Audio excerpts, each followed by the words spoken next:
నిజానికి నాకైతే చాలా బాధేసింది. కాలోజీ టీవీలో ఒక న్యూస్ యాంకర్ ఎవరో ఆయన నాకు తెలియదు.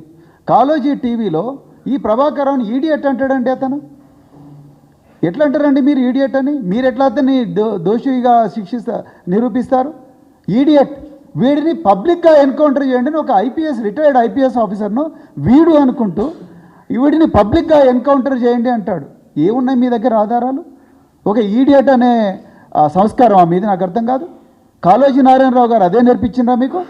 కాళోజీ టీవీ పేరు పెట్టుకొని ఒక సీనియర్ ఆఫీసర్ను, అత్యుత్తమ అవార్డులు తీసుకున్న ఒక ఆఫీసర్ను, క్యాన్సర్తో బాధపడుతూ కూడా ఉద్యోగం చేసిన ఒక ఆఫీసర్ను, ఎంతో గొప్ప గొప్ప ఐపీఎస్ ఆఫీసర్ల దగ్గర నమ్మకంగా పనిచేసిన ఆఫీసర్ను, అన్ని ప్రభుత్వాల దగ్గర నుంచి అవార్డులు తీసుకొని, ప్రెసిడెంట్ ఆఫ్ ఇండియా ఇద్దరు ప్రెసిడెంట్ల దగ్గర అవార్డులు తీసుకొని, కేంద్ర హోంమంత్రి దగ్గర అవార్డు తీసుకున్న ఆఫీసర్ను మీరు ఈడియట్ అంటారా?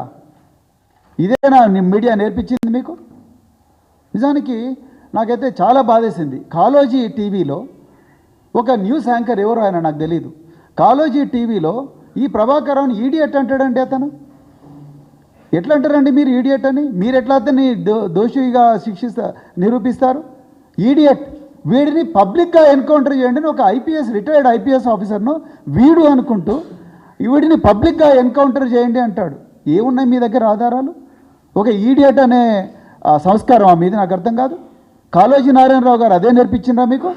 కాళోజీ టీవీ పేరు పెట్టుకొని ఒక సీనియర్ ఆఫీసర్ను, అత్యుత్తమ అవార్డులు తీసుకున్న ఒక ఆఫీసర్ను, క్యాన్సర్తో బాధపడుతూ కూడా ఉద్యోగం చేసిన ఒక ఆఫీసర్ను, ఎంతో గొప్ప గొప్ప ఐపీఎస్ ఆఫీసర్ల దగ్గర నమ్మకంగా పనిచేసిన ఆఫీసర్ను, అన్ని ప్రభుత్వాల దగ్గర నుంచి అవార్డులు తీసుకొని, ప్రెసిడెంట్ ఆఫ్ ఇండియా ఇద్దరు ప్రెసిడెంట్ల దగ్గర అవార్డులు తీసుకొని, కేంద్ర హోంమంత్రి దగ్గర అవార్డు తీసుకున్న ఆఫీసర్ను మీరు ఈడియట్ అంటారా?